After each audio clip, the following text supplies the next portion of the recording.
शुभ प्रभात छात्र। आज आप सभी को इस हिंदी भाषा के कक्षा में स्वागत है। छात्र, आज हम इस कक्षा के भीतर द्वितीय पीयूसी के प्रथम सोपान गद्य भाग सुजान भगत पाठ की जानकारी हम प्राप्त करेंगे। तो इस पाठ के लेखक हैं मुंशी प्रेमचंद। तो मुंशी प्रेमचंद जी का जो जन्म है 31 जुलाई 1880 में उत्तर प्रदेश के लमही नामक गांव में हुआ था और इनकी मृत्यु जो है 8 अक्टूबर 1936 में हुई थी। तो आइए छात्र, इनका परिचय विस्तार से हम कर लेंगे। मुंशी प्रेमचंद जी का मूल नाम धनपत राय श्रीवास्तव जी था। ये प्रथम उर्दू भाषा के साहित्यकार के रूप में इन्होंने कृतियाँ रचना आरंभ किया था। तो इनका उर्दू साहित्य के अतिरिक्त काव्य नाम था नवाब राय। तत्पश्चात इन्होंने हिंदी भाषा के साहित्य की रचना प्रारंभ की। तो इनका काव्य नाम था प्रेमचंद। इनके पिता का नाम अजायब राय था और माता का नाम आनंदी देवी। तो छात्र, अब हम मुंशी प्रेमचंद जी की प्रमुख कृतियों के बारे में जानकारी प्राप्त करेंगे। ये देखिए, उपन्यास के अतिरिक्त गोदान, सेवा सदन, कर्मभूमि, रंगभूमि, गबन, प्रेमाश्रम, निर्मला, वरदान और कायाकल्प और कहानी संग्रह के अतिरिक्त मुंशी प्रेमचंद जी ने लगभग 300 कहानियाँ लिखी है। इस कहानी के संग्रह का नाम है मानस सरोवर। प्रस्तुत पाठ जो है सुजान भगत। इस मानव सरोवर के भीतर 8 भाग है। उसके भीतर 5वें भाग के अतिरिक्त हमें ये पाठ देखने को मिलेगा। तो इस पाठ का आकार ग्रंथ है मानस सरोवर। अच्छा, तो छात्र, अब हम पाठ की ओर बढ़ेंगे। तो पाठ के प्रमुख पात्रों के बारे में हम जानकारी प्राप्त करेंगे। ये देखिए, पात्र इस प्रकार हैं। सुजान भगत इस पाठ का प्रमुख नायक है। सुजान भगत की पत्नी का नाम है बुलाकी और छोटे बेटे का नाम है शंकर और बड़े बेटे का नाम है भोला। और इस पाठ के अतिरिक्त अन्य 2 पात्र भी हैं, जैसे कि यहाँ पे बैल और भिक्षुक भी बताया गया है तो प्रस्तुत पाठ के भीतर। अच्छा, तो छात्र, हम आज इस पाठ के भीतर जानकारी प्राप्त करेंगे। तो आगे बढ़ेंगे। आइए, प्रस्तुत पाठ के भीतर जो प्रमुख पात्र है सुजान महतो। छात्र, ये सुजान महतो जो है एक सामान्य सा व्यक्ति है। एक किसान है, परिश्रमी किसान है, मेहनत करने वाला किसान है। साथ साथ में यह बंजर भूमि के भीतर भी फसल उगाने का श्रम करने वाला व्यक्ति है सुजान भगत। ये जो सुजान भगत की थोड़ी सी एक ज़मीन थी तो उसके भीतर यह ऊख यानी ईख को उगाया करता था और जो भी फसल उगती थी तत्पश्चात उसे जो भी पैसा आता था उससे वह धन संपत्ति प्राप्त कर लेता था। यानी कि जब इसने अपने खेत के भीतर ईख की उगाई की, ईख की फसल की उगाई की, तो तत्पश्चात जब बाज़ार के भीतर गुड़ का भाव भी बढ़ गया था। इस कारण सुजान भगत को ज़्यादा से ज़्यादा लाभ होते गया तो एक धनिक व्यक्ति बनते गया। जब भी कोई इसके गांव को आता या शहर से कोई आता, अधिकारी आता, तो इसके घर के भीतर यानी चौपाल में ठहर जाता। तो घर आए अधिकारियों का, घर आए मेहमान का ये अच्छे से अतिथि सत्कार भी करने लगा था और धार्मिक कार्यों के भीतर अपने आप को ये लगा भी लिया था। जैसे कि साधु संतों को अपने घर के भीतर बुलाना, उनका ब्रह्म भोज भी कराना और साथ में भजन भी कराना और इस तरह के धार्मिक कार्य जो भी थे ये अपने घर के भीतर भी कर लेता था। हर समय ने भगवान की भक्ति में ये तल्लीन रहा करता था। जब इसके घर सारे जो आते थे अतिथि तो इसको महतो कहते हुए अपना मुंह सुखाते नहीं थे। तो हर व्यक्ति के सामने ये विनयता विनम्रता से पेश आया करता था सुजान महतो। सुजान महतो के गांव के भीतर 3 कुएं थे, फिर भी किसानों के खेतों को पानी तक न पहुंचता था। इस कारण फसल भी सूख जाती थी। तो सुजान महतो ने सोचा कि अपने गांव के लिए कुछ कर जाऊं। तो यह एक पक्का कुआं बनवाया और उस कुएं के पास पूजा भी करवाई, ब्राह्मण भोज भी करवाया, यज्ञ भी करवाया। थोड़े दिन के बाद सुजान महतो के घर गया यानी एक तीर्थ स्थान है जहाँ से साधु संत लोग यात्रिक जो थे वे सुजान महतो के घर आए थे। तो सुजान महतो ने उनका आराम से अतिथि सत्कार भी किया और मन ही मन ये सोचने लगा कि हम क्यों ना उस गया तीर्थ स्थान को चले जाएं, यानी भगवान की शरण में क्यों ना जाएं, भगवान के दर्शन क्यों ना हम कर आए, ऐसा वो सोचने लगा। और अपनी पत्नी से पूछा कि बुलाकी को कि हम भी गया क्यों ना चले जाएं। मगर बुलाकी जो थी सुजान महतो से कहने लगी, नहीं अभी हम नहीं जा सकते, वरना अब हम चले जाएंगे तो जो हमारे पास पैसा है वो ख़त्म हो जाएगा, तो जाएंगे तो हम अगले वर्ष ही जाएंगे।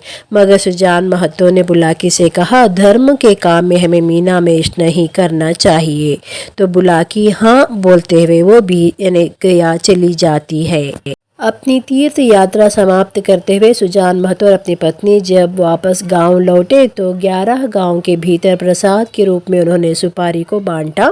तत्पश्चात गांव के जो बिरादरी के लोग थे, गांव के लोग थे, उन सारों को ने भोजन करवाया और साथ साथ में जो वहाँ पे उपस्थित लोग थे उसके भीतर कुछ लोग यानी सुजान महतो की प्रशंसा भी कर रहे थे तो कुछ लोग जो थे निंदा भी कर रहे थे। जो लोग प्रशंसा कर रहे थे वो कह रहे थे कि बेटा हो तो ऐसा हो, इसके बाप दादा के पास एक कौड़ी पैसा नहीं था मगर इसने अपने परिश्रम के साथ इतनी सारी धन संपत्ति प्राप्त की और समाज सेवा में भी लग गया कि गांव के लिए इतना बहुत सारा कुछ इसने कर लिया। तो कुछ और लोग ऐसे थे जो निंदा करने वाले व्यक्ति थे, वे कह रहे थे कहीं पे इसे गड़ा हुआ खजाना मिल गया होगा, वरना मेहनत तो सारे गांव के भीतर सारे किसान कर लेते हैं मगर इस तरह की धन संपत्ति प्राप्त किसी को भी नहीं, मगर सिर्फ सुजान महतो को ही क्यों धन संपत्ति प्राप्त हुई, ऐसे बातें कर रहे थे। तो छात्र जब ये गया जाकर आ गया तीर्थ यात्रा को, तब ये सुजान महतो था, अब ये सुजान भगत बन गया है। तो गांव में इसकी बहुत ज़्यादा से ज़्यादा आदर हुआ करता था मगर घर के भीतर यानी वातावरण थोड़ा सा बदलाव हो गया था, जैसे कि घर के भीतर इसका अनादर होने लगा था क्योंकि ये हर समय भगवान की भक्ति में तल्लीन रहा करता था और खेत को जाकर कुछ काम नहीं करता था, कुछ कमाई नहीं करता था, बस घर में बैठे हुए भगवान के भक्ति में तल्लीन रहता था। तो इसके घर के भीतर इसका अनादर होने लगा था बच्चों और पत्नी से। सुजान महतो जो था घर में कुछ काम किया करता नहीं था, खेत में कुछ जाकर काम किया नहीं करता था, सिर्फ धर्म के काम में लग जाता। तो उसके घर के भीतर उसका अनादर भी होने लगा, साथ साथ में उसके अधिकार जो थे वो भी छीनने लगे। जैसे कि घर में किसी को कुछ बीज देना है, किसी को फसल देना है, कितनी बोनी है, कितनी लानी है, जिसको भी कर्जा दिया जाता है तो कितना लेना है, कितना देना है, ये सारा जो निर्णय था बुलाकी और उसके दोनों जो बेटे थे वही सिर्फ निर्णय लिया करते थे, यानी सुजान भगत को कुछ पूछा नहीं जाता था। यानी धीरे धीरे सुजान भगत के जो अधिकार थे वो छीने जा रहे थे। एक दिन ऐसा हुआ कि बुलाकी जो थी दाल छान रही थी घर के भीतर और घर के भीतर भोला भी था और सुजान भगत भी था। सुजान भगत जो अपने कमरे के भीतर था तो बुलाकी अब दाल छान रही थी और भोला भी कहीं वहीं घर के भीतर ही था। तो एक भिक्षुक जो था सुजान भगत के द्वार पर आकर चिल्लाने लगा कि मुझे भिक्षा दे दो। तो बुलाकी को ये आवाज़ कान पे पड़ जाती है और सुन लेती है और अपने आप मन में कह लेती है कि पहले मैं अपना कार्य कर लूँ, यानी कि दाल छांट लूँ, तत्पश्चात मैं जाकर यानी भिक्षुक को कुछ दे आऊँ। तो ये अपने काम में लग गई थी, तो यह ध्यान ही ना देने लगी। थोड़े देर बाद जब भी भिक्षुक ज़ोर ज़ोर से चिल्लाने लगा तो भोला आ जाता है वहाँ पे और अपनी माँ से कहता है कि ये महात्मा जो द्वार पर खड़े हुए हैं इतनी देर से चिल्ला रहे हैं कि कुछ दे दो, कुछ दे दो, माँ तुम क्यों नहीं देती। जब बुलाकी जो थी क्रोधित होते हुए कहती है कि घर के भीतर जो सिर्फ मैं ही अकेली हूँ क्या, और कोई नहीं है क्या घर में, जा तेरे पिताजी तो दिन भर कुछ काम करते नहीं हैं तो उनको बता दे कि वे कुछ ना कुछ दे देंगे भिक्षुक को। तो भोला बोलता है नहीं, पिताजी को यानी दादा से नहीं कहूँगा। दादा यानी सुजान भगत को कहता है भोला, नहीं मैं उनसे नहीं कहूँगा, क्योंकि वे दिन में एक ना एक कुचड़ करते ही रहेंगे। जैसे कि आज मानो एक महंगू नामक व्यक्ति आया था कि बेंग देने के लिए। बेंग का अर्थ यह है कि फसल की उगाई के समय जो कर्जा लिया था पैसे के रूप में, उसके बदले में फसल के रूप में या वापस लौटाने आया था, तो उसको बेंग कहा जा रहा है। यहाँ पे जो आज महंगू आया था वो 7 मन यानी फसल यानी कुछ भी अनाज जो होता है वो देने आया था, मगर वो 6.25 मन लेकर आया था। तो पिताजी ने मुझसे कहा कि उसकी जो भी कर्जा है उसको माफ़ कर दो, अभी वो बहुत दूर से आया है, गरीब है, जाने दे दो। मगर मैंने पिताजी से कुछ बात ही नहीं सुनी उनकी, और मैंने बाकी हिसाब में लगा दिया। तो इस तरह से जो होते हैं पिताजी, हर काम में या हर कोई निर्णय में अपनी टांग अड़ा देते हैं और कुछ ना कुछ कुचड़ तो ज़रूर करते हैं। तो इसलिए मैं वो उनसे नहीं कहूँगा। इतने में सुजान महतो अपने कमरे से बाहर आ जाता है और अपनी पत्नी से कहता है कि ये बताओ कि अनाज कहाँ है, या तो पिसा हुआ आटा कहाँ है कि मैं भिक्षु को दे दूँ। तुम तो घर की रानी ही बन के रह लेना। तो इतने में जब वो आटा ढूंढ रहा था रसोई घर के भीतर, तो बुलाकी जो होती है वह ज़ोर से चिल्लाती है कि पिसा हुआ आटा मत दो, क्योंकि मैंने बहुत मेहनत से उसको आटा पीसा है, तो कुछ अनाज दे दो। तो जो सुजान महतो जो था ज्वार एक छबड़ी भरते हुए, छबड़ी यानी टोकरी जो होती है, बास्केट जो होती है, वो छबड़ी के भीतर बहुत सारा अनाज लेकर अपने दोनों उंगलियों पे, दोनों हाथों के दोनों उंगलियों से पकड़कर ले जा रहा था। और मानो कि वह जब छबड़ी पकड़कर जा रहा था तो उसके हाथ भी कांपने लगे थे, यानी अनाज जो था वह जो भिक्षा दे रहा था बहुत ज़्यादा से ज़्यादा दे रहा था। जब वह देने लग गया तो भिक्षु के पास जब पहुंचा, जो इतने में भोला आकर छबड़ी हाथ से छीन लेता है कि कहता है अपने पिताजी को, ये तो मैंने बहुत मेहनत से उगाई फसल है, ये तो आप तो भिक्षा ऐसे दे रहे हो, यानी कोई सेंट का माल हो, भिक्षा तो आपको भिक्षा के रूप में ही देनी चाहिए, ऐसे तो आप जो घर के भीतर ज्वार अनाज है उसको लुटा रहे हो। जब भोला से शब्द प्राप्त कर लेता है तो सुजान महतो को मन ही मन दुखित होने लगता है, और अपने मन में इन्हें सोचने लगता है कि मेरे घर में मुझे इन्हें दान देने का भी अधिकार नहीं है। ये सोचते हुए वे अपमानित हुए बेटे से जाकर वो चुपचाप जो है पेड़ के नीचे बैठ जाता है, और मन ही मन सोचने लगता है कि यह घर के भीतर मेरा कोई अधिकार नहीं रहा, अब मैं इस घर का द्वार का कुत्ता बनकर नहीं रहूँगा, और मैं अपना अधिकार जो है फिर वापस मैंने प्राप्त करना है। और साथ साथ में यह घर तो मेरा है, इस घर के भीतर मैंने बहुत से मेहनत करके परिश्रम करके घर को बनवाया, परिवार को बनाया था। तो यह सारा जो अंश था, जो भी मैंने मेहनत किया था, यह सारा जो अंश बुलाकी को पता था। यानी मैं बुलाकी को कभी भी अपने जीवन के भीतर, सांसारिक समस्याओं के भीतर भी मैंने बुलाकी को कभी भी फूल की छड़ी से भी नहीं मारा था, यानी क्रोधित नज़रों से भी उसको देखा नहीं था। और जब भी ये बीमार थी तो मैं अपने हाथों में उठाए हुए, गोद में उठाए हुए लेकर इसको वैद्य के पास गया था। तब क्या इसके बच्चे इसके साथ थे, जो अब ये बच्चों की तरफ हो गई है। जब भोला मेरे यहाँ से छबड़ी छीन रहा था तो इसने कुछ नहीं कहा भोला को। ये बोल सकती थी, ये तो तेरे पिताजी हैं, इनका अधिकार बन सकता है, ऐसा कुछ ये कह सकती थी, मगर ये उसको रोक भी ना पाई और उससे कुछ भी ना कहा। तो इस बात से नाराज़ जो था सुजान महतो यानी सुजान भगत, ऐसे ही उस पेड़ के नीचे बैठकर सोचने लगा मन ही मन कि मुझे मेरा अपना खोया हुआ अधिकार फिर प्राप्त करना है। इस घर के भीतर मेरे अधिकार के सिवा कुछ किसी का अधिकार नहीं चलेगा। तत्पश्चात उसी रात को उसने जो कटिए का ढेर बना देता, कटिया गायों और बैलों के लिए उसने कटिए का ढेर बना दिया, जो कि करवी के रूप में कहा जाता है। जब सुबह में उठकर ये सुबह सवेरे कटिए के ढेर काटने के बाद खेत चला जाता है और खेत जोतने आरंभ कर लेता है। मगर यहाँ पे जो घर के भीतर कटिए का ढेर देकर बुलाकी दंग रह जाती है। तो इतने जो सारे कड़वी यानी कटिए का ढेर बनाया है, किसने बनाया? तो शायद वो सोचने लगती है कि भोला ने बनाया होगा। मैंने इस लड़के को कितनी बार कहा है कि इतनी मेहनत ना किया कर, मगर ये मेरी सुनता ही नहीं है। इतने में भोला वहाँ पे आ जाता है और कहने लगती है कि तूने ये जो कटिए का ढेर बनाया है क्या? तो भोला बोलता है मैंने नहीं। यानी बुलाकी फिर और बोलती है शायद शंकर ने काटा होगा। भोला बोलता है नहीं, शंकर तो ऐसा कटिए का ढेर बना ही नहीं सकता।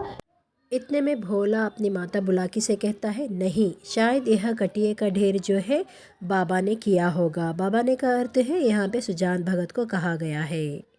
जब तक भोला और शंकर खेत को आए तब तक सुजान महतो जो था आधे से आधा खेत जोत चुका था।